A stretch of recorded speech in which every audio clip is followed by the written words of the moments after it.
I appreciate the opportunity to discuss what we're trying to do at Christus St. Vincent. Craig did a nice introduction. I appreciate that.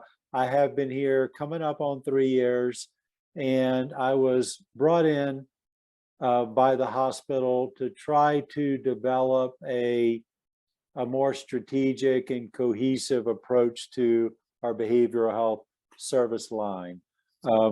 As a nonprofit hospital, we're committed to doing a community needs assessment on a regular basis.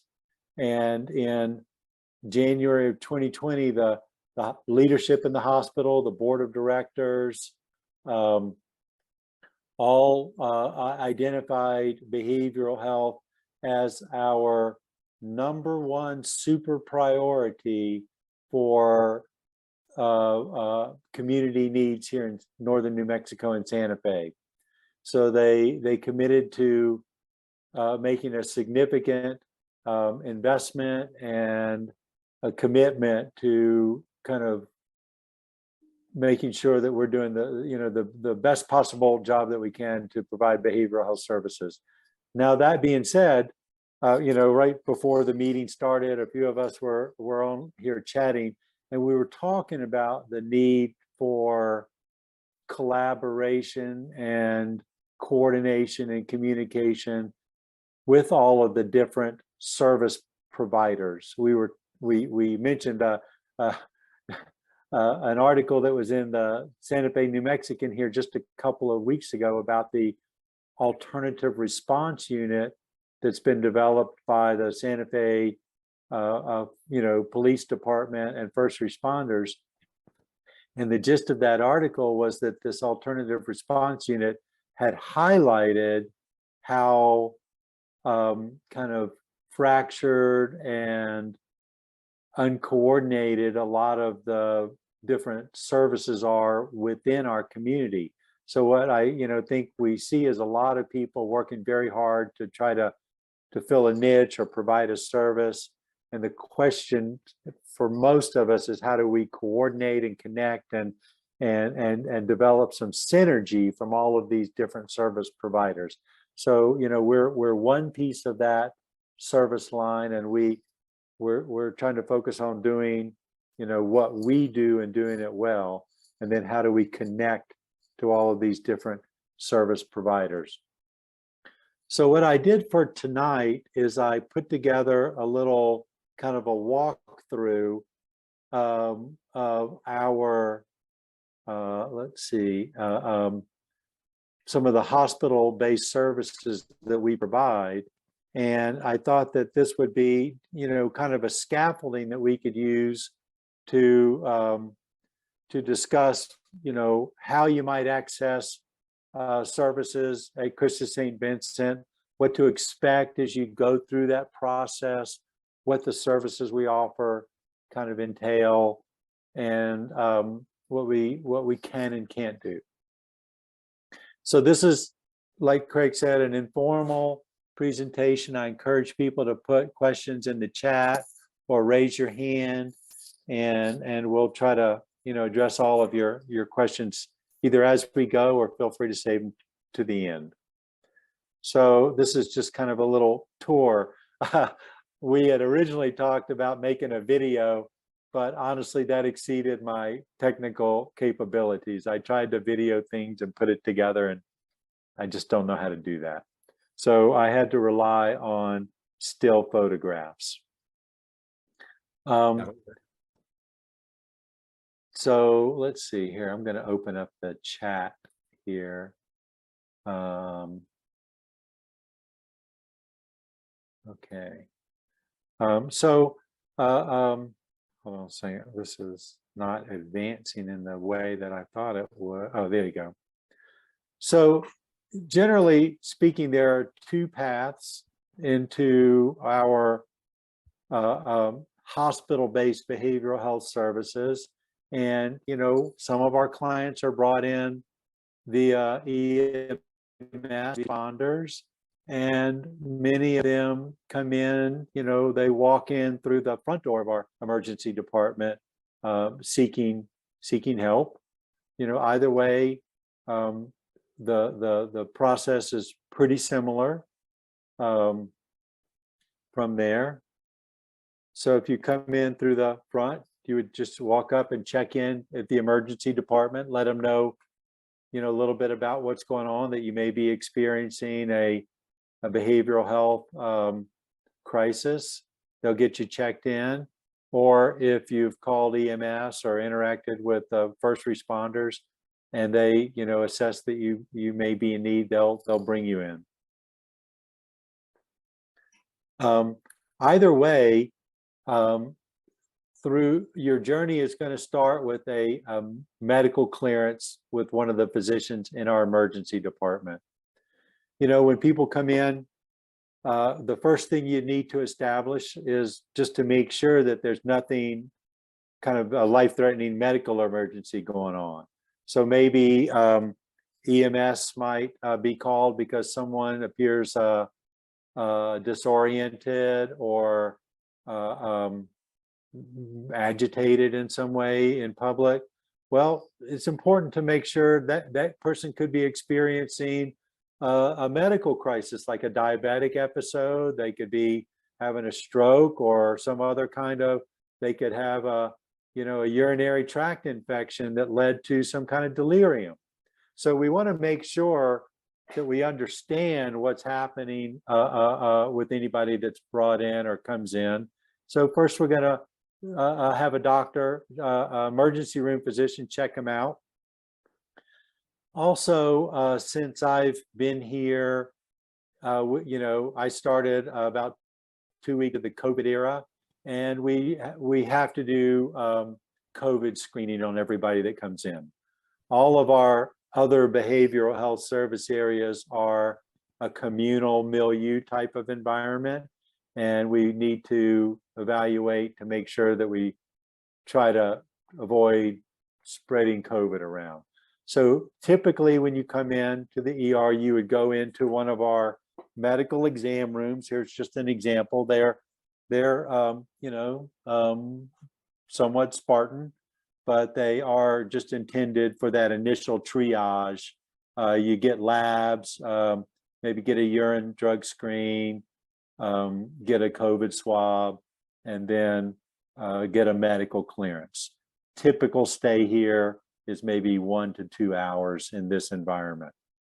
Now, I will say that if a person comes in and they're extremely agitated or violent, they may stay in this area a little bit longer. We try to keep them there. Maybe they would need to metabolize something that they might have ingested, or maybe we need to get some medications on board to help them calm down a little bit before they're appropriate to bring into a communal milieu environment. Joe? Yes. Is this where some initial mental health screening or assessment is done as well, or does that come after this initial medical assessment? Well, so typically, even if a person presents with kind of a behavioral health presentation, we're going to do that medical screening first, and the ER physician is the one who orders a psychiatric consult. Okay. Now, that psych consult may start down here in these rooms. A counselor typically, or one of our psychiatric nurses, depending on kind of what time it is and who's on staff, who's on duty at that moment, will probably walk down, talk to the patient, see what's going on, and they'll kind of make a decision. Do we go ahead and bring them over to what we call our behavioral observation unit now and conduct an assessment, or do we begin that assessment while they're down here in these medical triage rooms? Okay. Thank you. But once they're kind of medically cleared, typically the next stage would be a full kind of behavioral health assessment.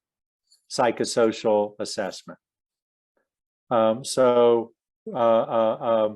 realize this is not a very impressive photograph, but this is the doorway entrance to our behavioral observation unit, which is very nice, new, relatively modern. I think we opened it up about 4 years ago, and it's kind of a state-of-the-art physical environment for behavioral observation. And the door on the left goes into our assessment room. Again, this is where you would come in, meet with a counselor or a psychic nurse, depending on what time of day it is and who's on staff, and just sit down and talk about what's going on, what brought you in. They would do a full kind of psychosocial assessment at that point, go through kind of your history. Have you been hospitalized before? What meds have you been taking? Are there any community behavioral health providers that you're currently working with? Just the kind of a pretty thorough psychosocial assessment. At that point, typically you would be brought back into, this is the kind of communal milieu area for the behavioral observation unit. We call it the BOU for short. Pretty creative. And the BOU is, like I say, it's kind of a communal area. The average length of stay there is about 15 hours. So it's really just a triage, evaluation, observation kind of situation. People come in, a lot of times they might come in the evening hours, stay overnight, and be, develop a plan and be either discharged or dispositioned by the next morning. Sometimes it's much shorter. Sometimes people are only there for a couple hours. Occasionally it's a little bit longer than that. And we can talk about, what generally drives those. So when you come into the behavioral observation unit and you sit down with a counselor and kind of talk about what's going on, and then that counselor will talk to one of our psychiatrists. And typically there are 4 possible outcomes, which is, one, you might be admitted to a medical bed. Depending on what's going on, you might be admitted to our inpatient psychiatric unit, which we're going to kind of look at here in a few minutes. You may be transferred to a more appropriate psychiatric facility, or you might be discharged home with a safety and follow-up plan. So when I say a more appropriate psychiatric facility, we don't do child and adolescent inpatient psych. Typically, we don't do geriatric inpatient psych. Now, what does that mean? If you're 65 and you just ran a marathon last month and you're coming in with, depression or anxiety or some other kind of psychiatric, crisis, certainly we could admit you to our inpatient unit.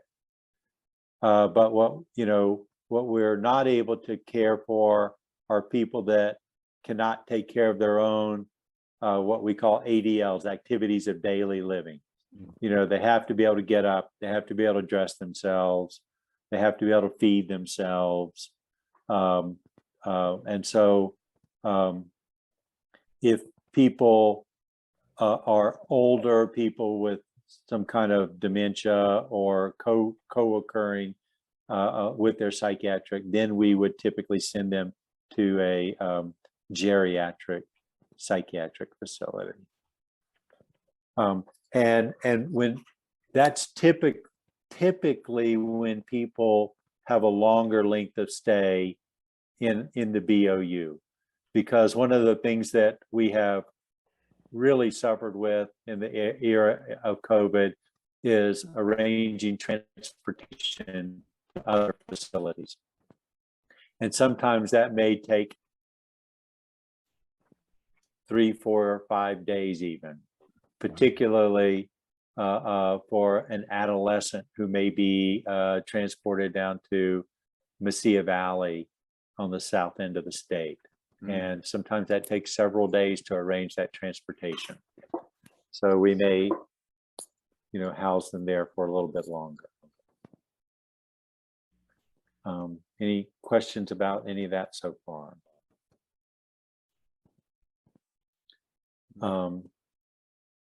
We do have a couple of, I thought I had, hold on a second.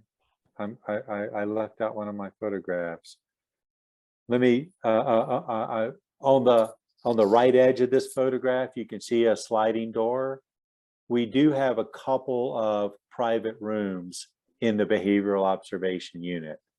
The majority of people, because they're really only there for a couple of hours, a few hours, go into these, what you see along the wall there, the little blue areas.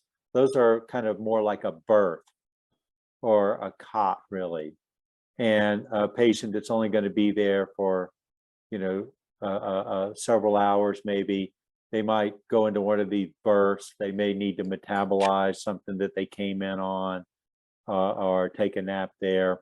So we have 6 of these kind of semi-private kind of cubbies that a patient might spend several hours in.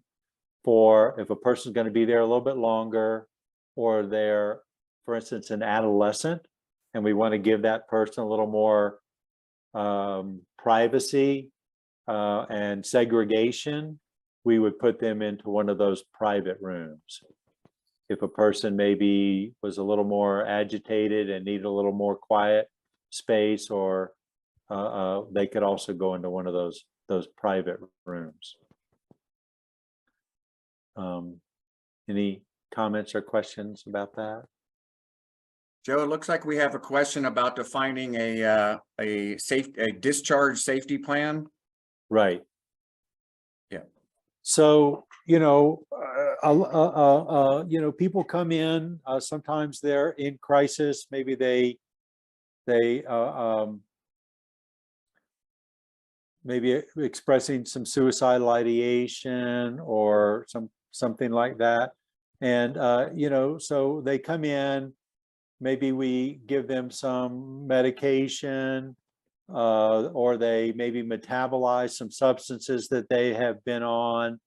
They, several hours later, after consulting with the counselor and the psychiatrist, they feel that they're not at imminent risk of harming themselves or somebody else. They, they feel like, I've got already a therapist in the community, a doctor in the community. So there's a kind of a structured safety plan that they work through about what kind of resources are available to you, who can you talk to if you feel like this again, maybe help them make a follow-up appointment with their provider or establish care with a provider. But the person that, they don't need to be admitted, and that's generally a consensus decision.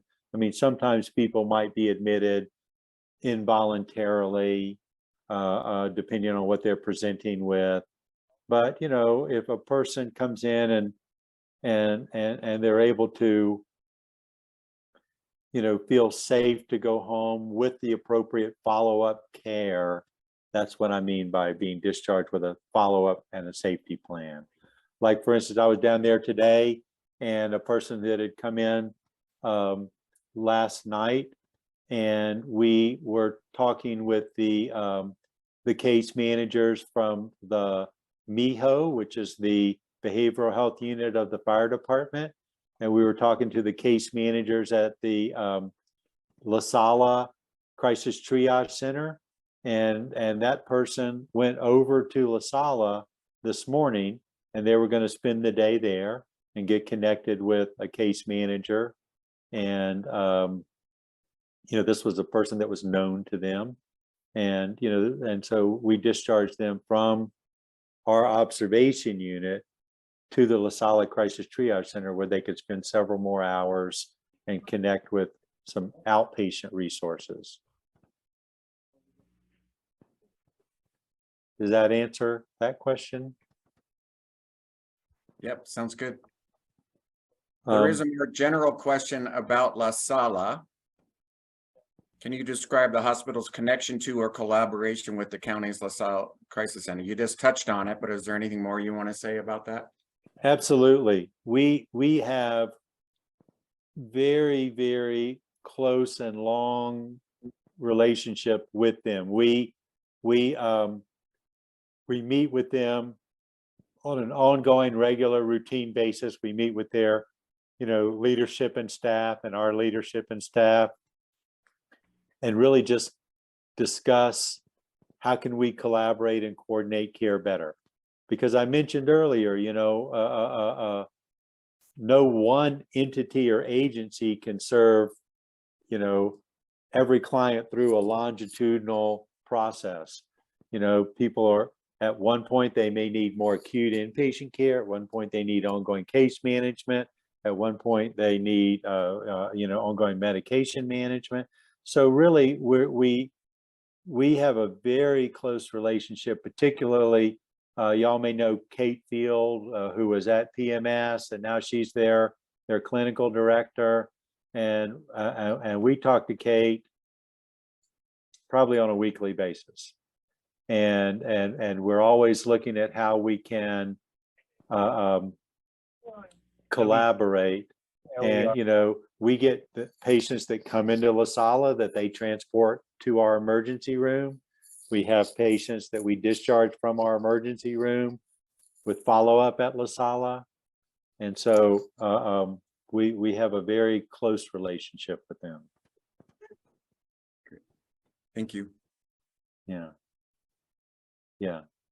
And, they have, for instance, an intensive outpatient program. And, we're talking to them about how we can refer patients to their IOP. They have case management. They have, so, we're, and we're figuring it out. It's been a bit of a process to understand. Again, it's about helping to understand what can we do and what are the limits of what we can do, what services can they provide and what the limits of those are. All of us are facing staffing challenges right now. I mentioned that article in the New Mexican. Well, just a few days before that, there was a cover story that says New Mexico faces a crisis shortage of social workers. Yeah. I don't know if you saw that. So, we're all trying to hire fish in the same pond, so to speak, to hire, qualified clinical help and expand our capacity for things like IOP and outpatient therapy. And so we're working together so that we try to get synergy rather than sabotage and stepping on each other's toes. Let's see. And then I was going to bring down here, and if you are admitted from the BOU to our inpatient unit, this is just a couple of snaps of it. I had to be strategic to make sure that I didn't get any of our clients in the photographs. So I had to kind of cut the room off a little bit. But the title of this talk was How to Access the BHU at Christus St. Vincent. And for those of you might be wondering, what is BHU? It is our behavioral health unit. And that is what we call our inpatient unit, as opposed to our BOU, which is our behavioral observation unit. And every time I say that, I have to stop for just a half a second and think, BOU or BHU? So again, it's a fairly, I think, a nice, modern, bright space. The picture on the right looks a little dark because I was trying to capture, we have a spectacular view of the mountains out that window, but the sun coming in made my camera kind of shut down a little bit. but it's actually a very nice run. We have 9 beds, so we have 4 rooms that are double beds, dual occupancy, and 1 room that's a single bed. And the average length of stay in our unit is about 6 days. So it is really just kind of crisis stabilization. And on average, we have about 6 clients there. Our average daily census is about 6 people at any given time.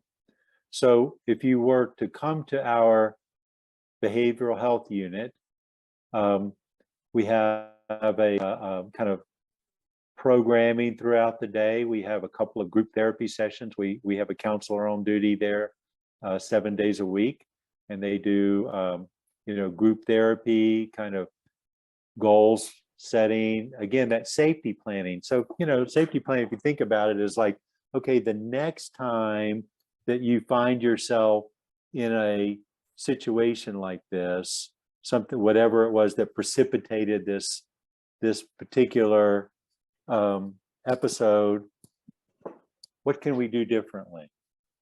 So what led up to this? Maybe did you stop taking your medicine? Did you stop calling your sponsor? Did you keep your appointments? When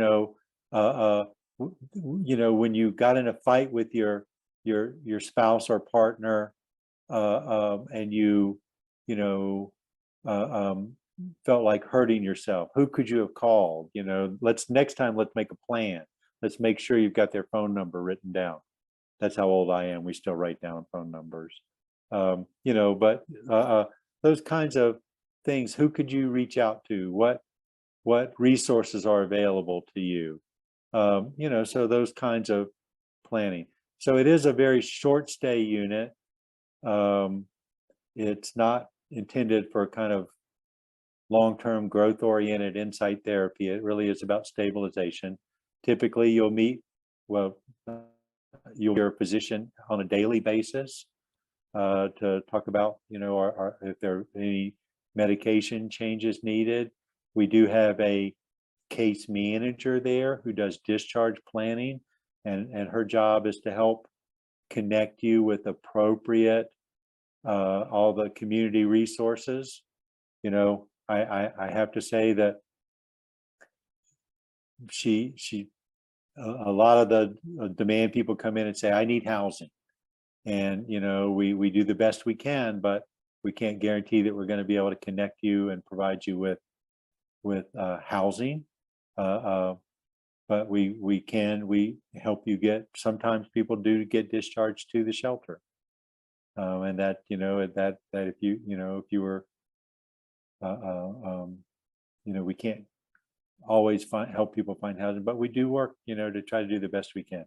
And we do have navigators that do work exclusively with the unhoused population in Santa Fe to help get them long-term housing. But, coming out of the inpatient unit, it's not always possible to transition directly into long-term stable housing. And those are all the slides that I have today. That I hope it just kind of gives you a little bit of an overview, a sense of what our physical environment is and what our processes are. And now I just wanted to open it up for discussion to see if people have any questions. Okay, thank you, Joe. So feel free to put a question in the chat or to raise your literal hand or your virtual hand, and we'll call on you. Do we see any questions already in the chat? Joe, I have a question while others are thinking of theirs.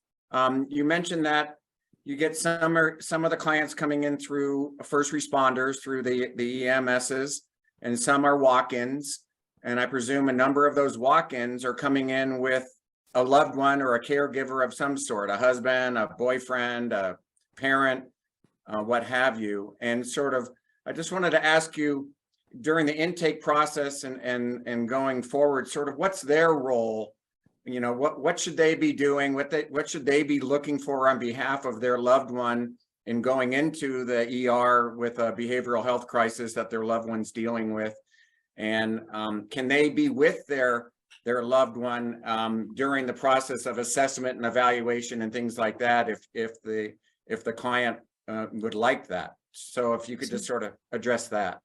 Yeah, certainly. You know, I hate to lapse into jargon, but you know, collateral information is a vital part of what we do. And by collateral information, that's just a fancy way of saying we involve the family.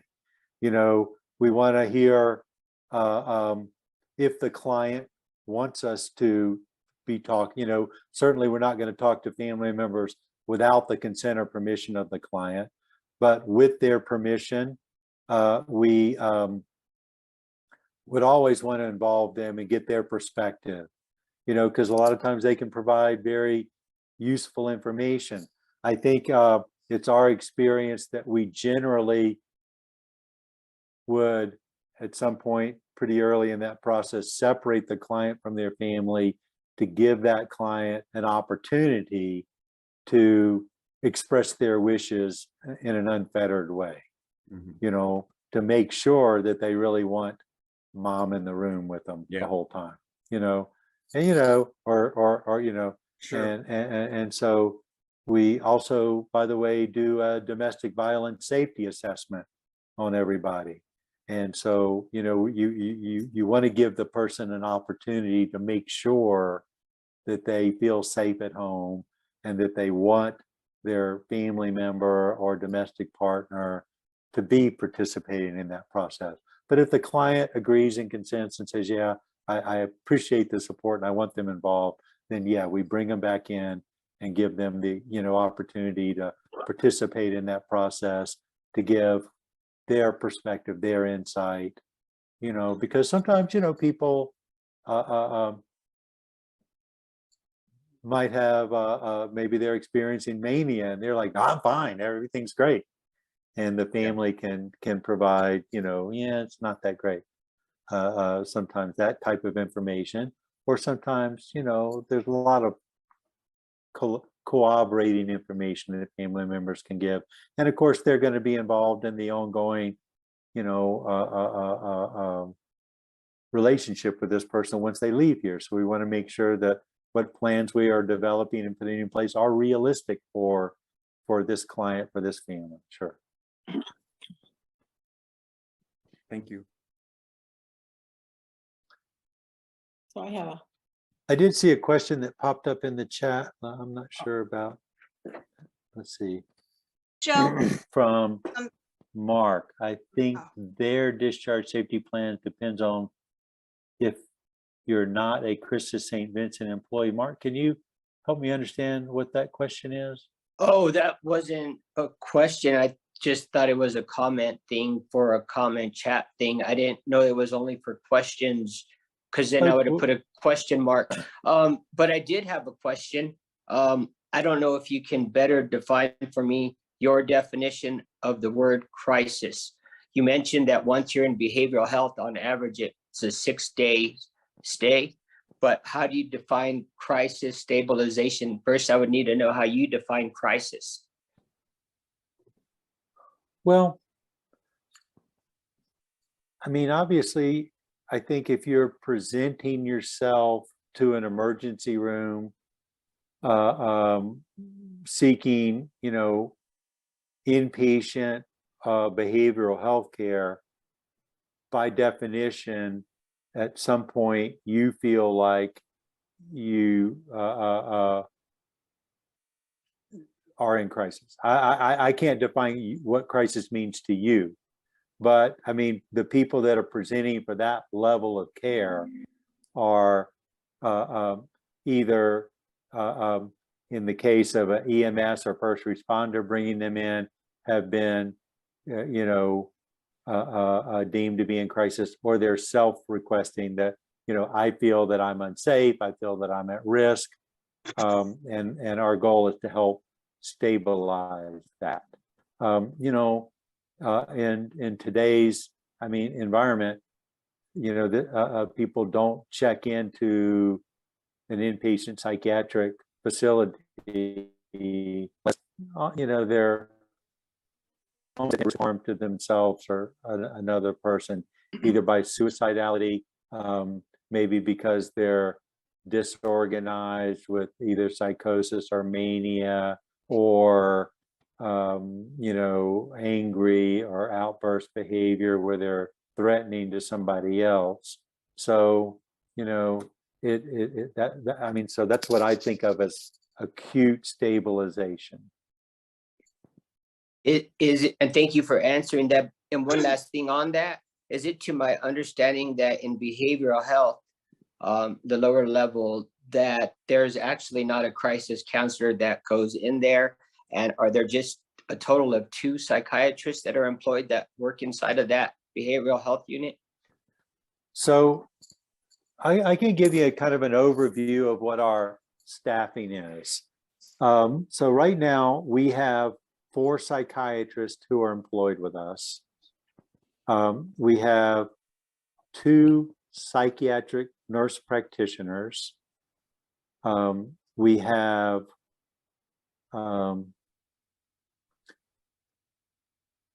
5 licensed master's level therapists 7 licensed master's level therapists who work across various aspects of this. So, right now in our emergency BOU, or observation unit, which is down in the emergency department, we do have 2 openings for what are kind of colloquially called crisis counselors, which are the counselors in the emergency room that do the initial triage assessment. Like I mentioned a few moments ago, there is a shortage of licensed master's level therapists here in New Mexico.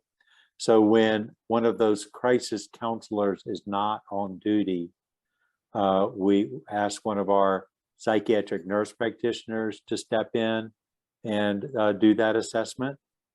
And if she's not on duty, then one of our psychiatric nurses will typically do that assessment and discuss with the psychiatrist, what the client is presenting with, and, make a decision from that. Sometimes if we don't have a counselor or psychiatric nurse practitioner on duty, we will, if we're not clear, we'll ask that patient to stay overnight. And that way the psychiatrist or the nurse practitioner can see them in person in the morning when they come in.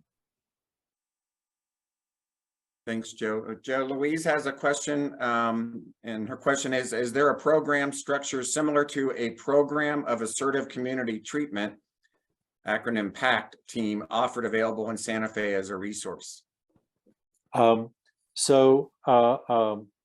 I believe that the PMS, the Guidance Center, offers one of those programs.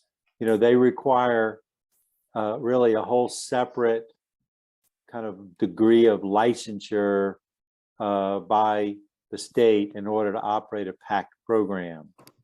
And we do have clients that come to us that are in the PMS PACT program and that we refer back to them. Joe, don't you still have the HUGS program? Yes, we do. Which is similar to a PACT, right? Similar, but it's not formally a PACT program. So for those of you who are not familiar, our HUGS program is, so earlier when I mentioned that kind of pool of licensed master's level therapists that I have two therapists that are dedicated to what we call the HUGS program. And HUGS stands for High Utilizers Group Services. And what that means is, initially when it was established, it was designed to focus on what it says, high utilizers. The 25 patients who had the most occurrences of ER visits in a year.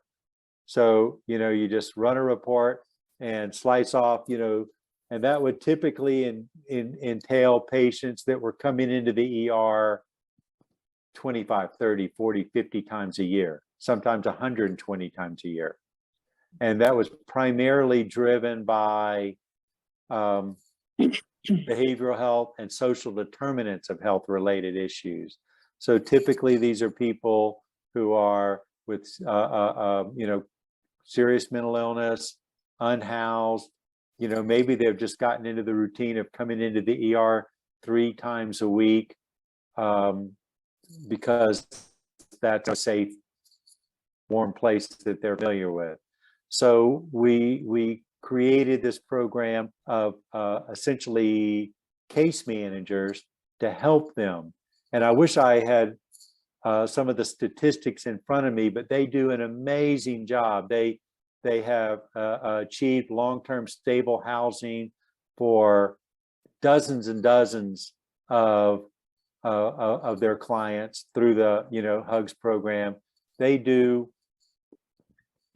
great work. They will, if somebody we recently had a client that wanted to try to go back and reunite with their family in Colorado, but they didn't have a car seat so that they could transport their infant child.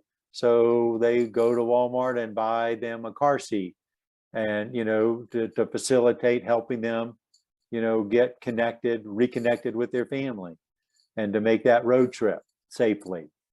So they do all that. Sometimes just identify that the person has been unable to keep their medical appointments because they don't have a phone and can't really communicate with their doctor's office. So they'll go buy them a prepaid cell phone.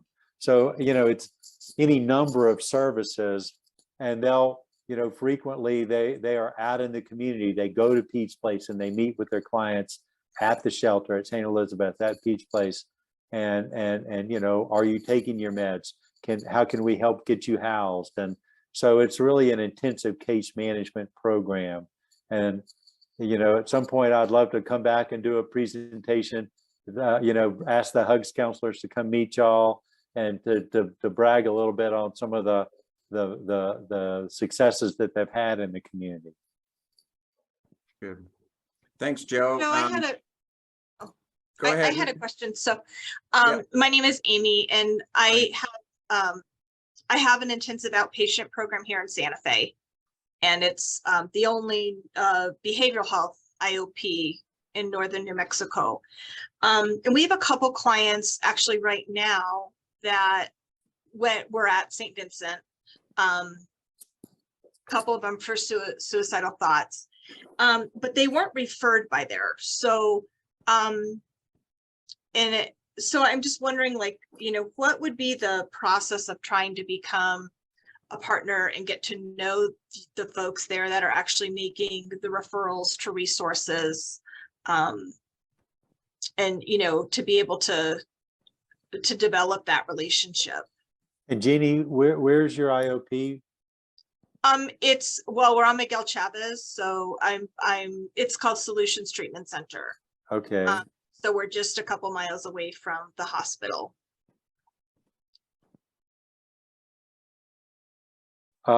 Hey, feel free to reach directly to me, and I would love to sit down and chat with you and talk about how we could, utilize your services as a step down, either from our inpatient unit or as a transition, straight from our BOU. Yeah, and we had a woman who we were trying to get in there a couple weeks ago because she was having some suicidal ideation. And so do the services, do they operate 24 hours a day? Because she said she couldn't be admitted. She said that they just weren't able to admit her and kind of sent her away because she was self-referred. And So taking what she says with a grain of salt, that she was told, since she was self-referring, that kind of showed that she wasn't really suicidal. And so we had a heck of a time getting her in anywhere. It took us a week and a half to finally get her into a hospital in Albuquerque for a few days. So like, are these services 24 hours a day? They should be able to access them at any point? Yeah, absolutely. I mean, that level of access would come through the emergency department. So Mhm. even if somebody came in at 2 or 3 in the morning, typically, like I said, we may not have a psychiatrist there 24/7, but they Mhm. are on call. But typically in a situation like that, if a person was presenting and asking for help and saying they felt unsafe, we would just keep them there overnight in the BOU Mhm. until one of our doctors came in the next morning. Yeah. So I'd love to get together with you, and then that way too, if I can get contact people, if there is somebody and we're able to maybe, do a warm handoff, that would really help the I'm going to process. put my contact information right here. Okay, thanks, Joe. Okay, perfect. And thank you for that question, Amy. Amy knows this, but I actually attended Solutions Treatment Center's intensive outpatient program about 5 years ago when my depression got really bad, and I attended it for 3+ months, and it really was amazing for my recovery. So just wanted to do a quick shout out for that. I'm a Thank you. big fan of IOPs, and Solutions did me right. So thank you for making that connection. Tom, I see a virtual hand next to you, which probably suggests you have a question.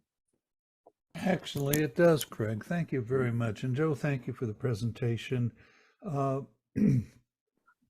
I guess I had really 2 questions, Joe, and let me ask them in sequence because I always hate it when somebody asks me 2 questions because I never remember the second one.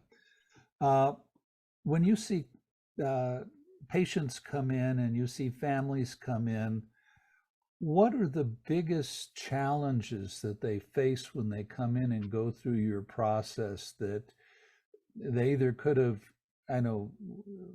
been better prepared for or brought something with them or whatever? What are the biggest places that sort of really give your patients and families difficulty coming through the ED and getting help? That's a tough question, Tom. Let me just think about it for a moment. I mean, I'll tell you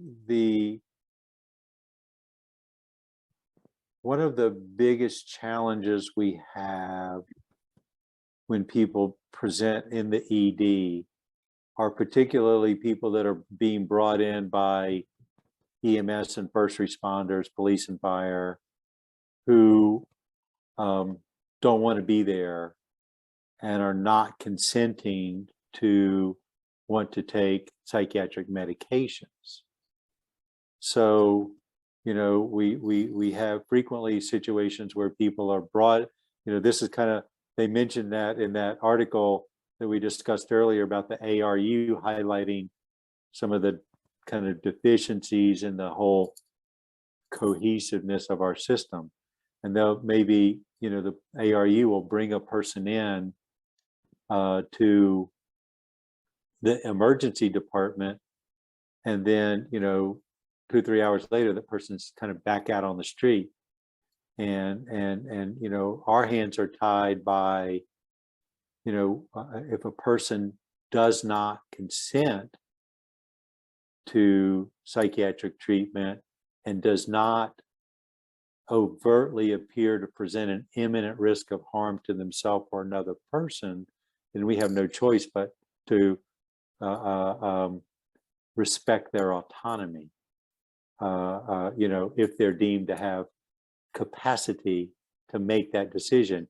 And by capacity doesn't mean they're not going to make a bad decision. It means they can express understanding of the consequences of their decision. So that's one. The other challenge that we have quite a lot are, people, frail elderly people with dementia and maybe a co-occurring psychiatric disorder who come in, and there's a lack of resources in the community, a lack of, downstream places for them to go.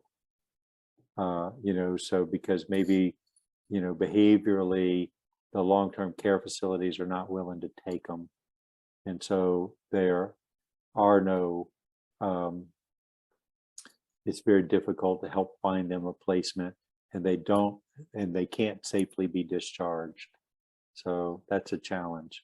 In terms of just, what to, like if a family member's bringing somebody in, what should they bring with them? We can kind of handle any situation. They don't need to bring their meds. They don't, if they happen to have a medication list, that might be helpful, for us to know what they've been on, or, but generally we can start from scratch and put together a pretty good assessment and plan, even if they don't have a lot of information.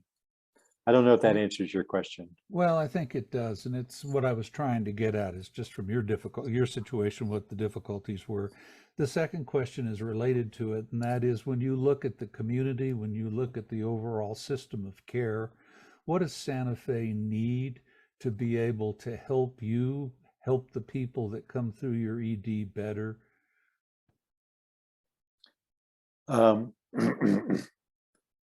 Well, I know that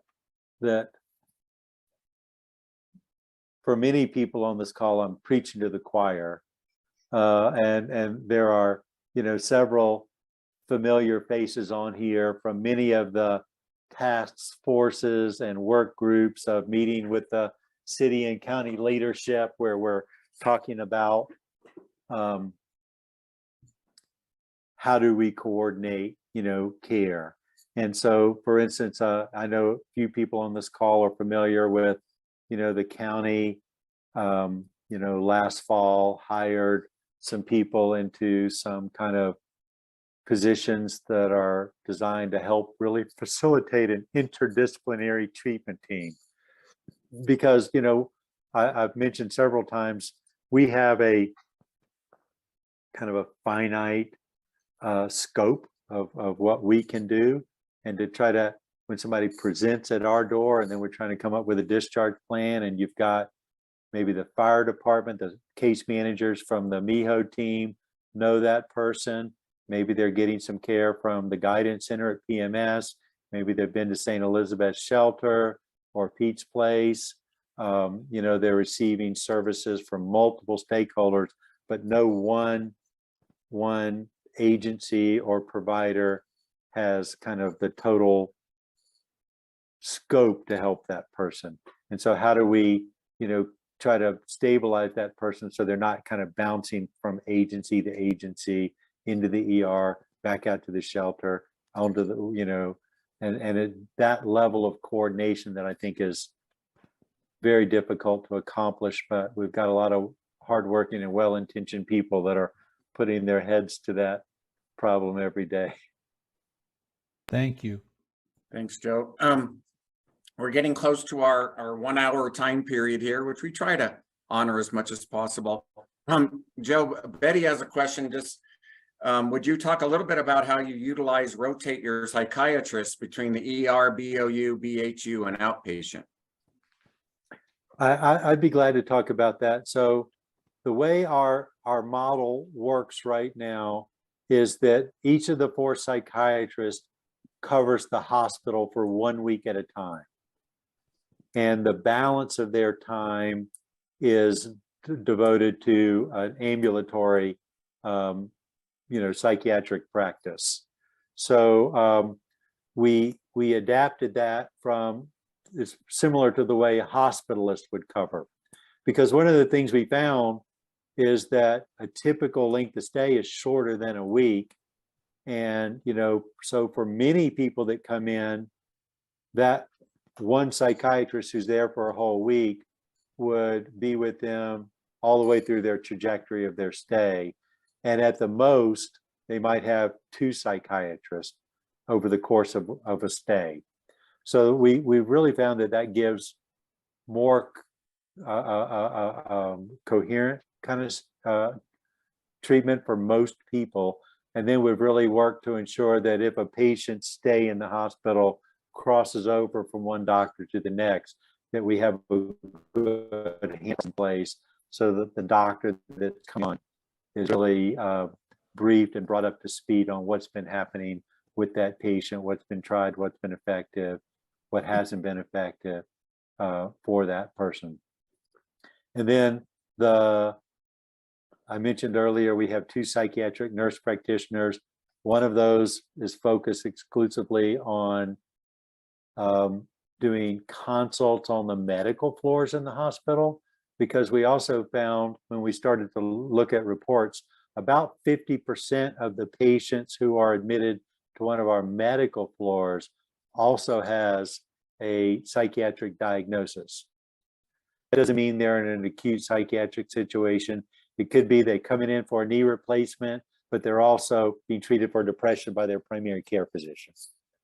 But in many cases, they are experiencing acute psychiatric situations.